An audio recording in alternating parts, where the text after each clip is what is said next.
Beneath the scorched crust of the Atacama Desert lies the paradox of the 21st century. A silent, blindingly white expanse stretches across the high altitudes of South America, holding the key to a post-carbon world. The global transition away from fossil fuels hinges on a singular, highly reactive metal buried beneath these ancient salt flats. Securing this resource has triggered an unprecedented rush, fundamentally altering the global balance of power. The global economy is rapidly pivoting toward electrification, and the pressure is concentrated directly on the lithium triangle. This geographic zone, spanning the borders of Argentina, Chile, and Bolivia, contains more than half of the proven global reserves of the lightest metal on Earth. As electric vehicle adoption accelerates, EV battery demand is surging at a rate that traditional mining infrastructure struggles to accommodate. The math is unforgiving.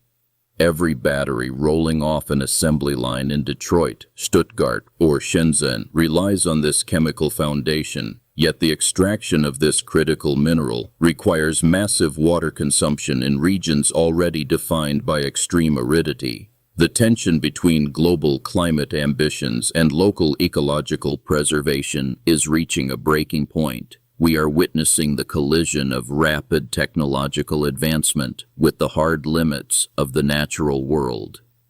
Analyzing the geopolitical fault lines of this transition reveals a high-stakes competition for dominance. Chinese state-backed enterprises, American automotive giants, and European energy conglomerates are aggressively maneuvering to secure long-term mining concessions across Argentina and Chile. The nation that controls the flow of this mineral dictates the pace of the green energy transition. It is a modern gold rush, but the prize is the infrastructure of the future. The stakes extend far beyond automotive manufacturing. Massive grid storage for solar and wind power makes lithium an absolute necessity for national security and economic sovereignty. The high-altitude salt flats of South America are now the center of a new geopolitical chessboard. Unlike traditional hard rock mining, obtaining lithium from the Atacama Desert involves pumping mineral-rich brine from deep underground aquifers into colossal evaporation ponds. These neon blue and yellow pools bake under the intense Andean sun for months. The process is cheap, but carries an immense ecological cost. The primary casualty is the local water table. In an ecosystem receiving mere millimeters of rainfall per year, pumping millions of liters of brine disrupts the delicate hydrological balance. The evaporation process essentially mines water in a region defined by historical scarcity. Local communities inhabiting the high Andes for millennia find their ancestral lands at the epicenter of a global resource war. Freshwater required to sustain llama herds and quinoa crops is disappearing, escalating conflicts over indigenous land rights as mining footprints expand.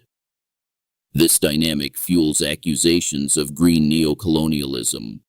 While European and North American cities celebrate reduced tailpipe emissions, environmental degradation is outsourced to Argentina and Chile.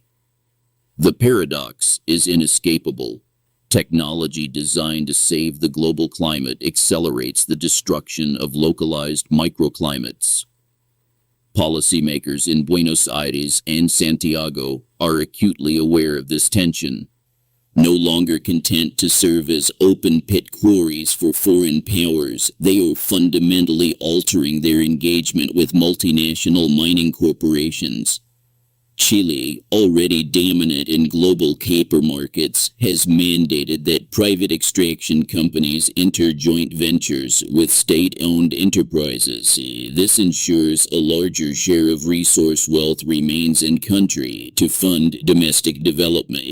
Conversely, Argentina utilizes a decentralized structure where individual provinces maintain authority over mineral rights.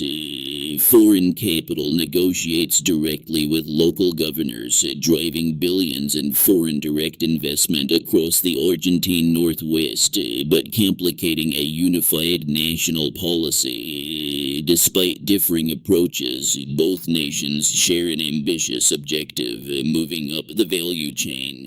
Exporting raw lithium carbonate is profitable, but manufacturing cathode materials or battery cells represents a monumental economic leap. The goal is to force international tech and automotive companies to build advanced manufacturing facilities directly adjacent to the primary extraction sites. Achieving this industrial leap is fraught with technological and logistical challenges. Battery manufacturing requires highly specialized chemical processing, a robust supply of other critical minerals, and substantial freshwater resources for industrial cooling. Developing this infrastructure in remote, high-altitude deserts presents engineering hurdles that have yet to be fully resolved. The transition from raw extraction to high-tech manufacturing requires capital and expertise that foreign firms are reluctant to share. The competitive tension between the United States and China further complicates this regional ambition. Chinese firms currently dominate the global battery supply chain, from chemical refining to final cell assembly. Western nations are desperately attempting to decouple their green technology supply chains from Beijing, viewing reliance on Chinese processed lithium as a critical vulnerability. This geopolitical friction places Argentina and Chile in a highly advantageous yet precarious negotiating position. American diplomats and corporate executives are actively courting South American governments, offering investments and favorable trade terms in exchange for guaranteed supply lines. The Inflation Reduction Act in the United States specifically incentivizes the use of battery materials sourced from countries with which the United States has free trade agreements, directly benefiting Chile. This legislative maneuver is a blatant attempt to redirect the flow of critical minerals away from Asia.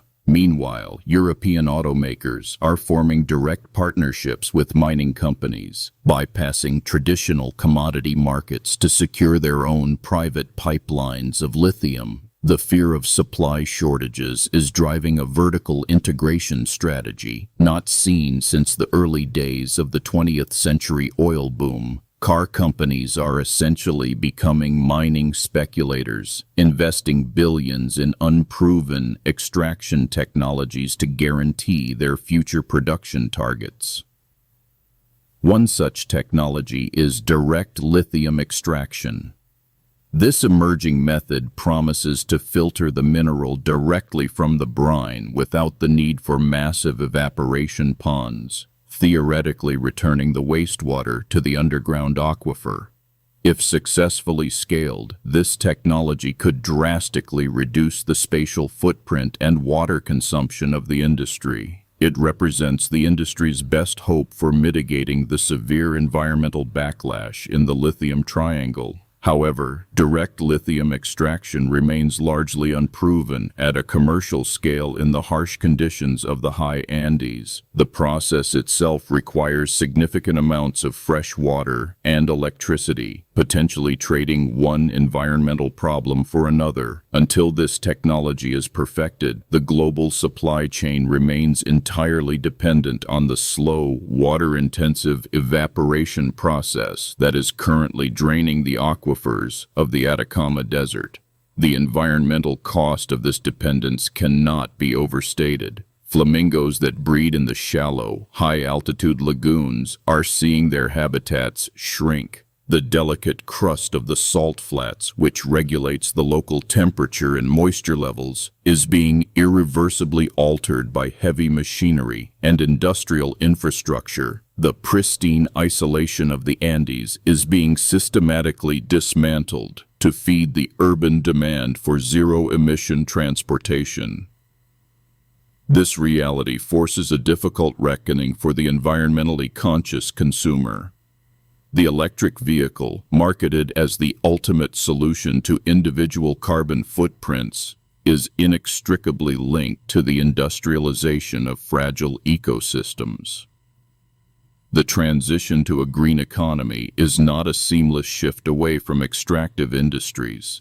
It is merely a pivot toward a different set of geological resources, with its own unique set of devastating consequences. The governments of Argentina and Chile hold the ultimate leverage in this global transition by controlling the spigot of the world's most vital energy transition mineral. They possess the power to dictate terms to the most powerful economies on Earth.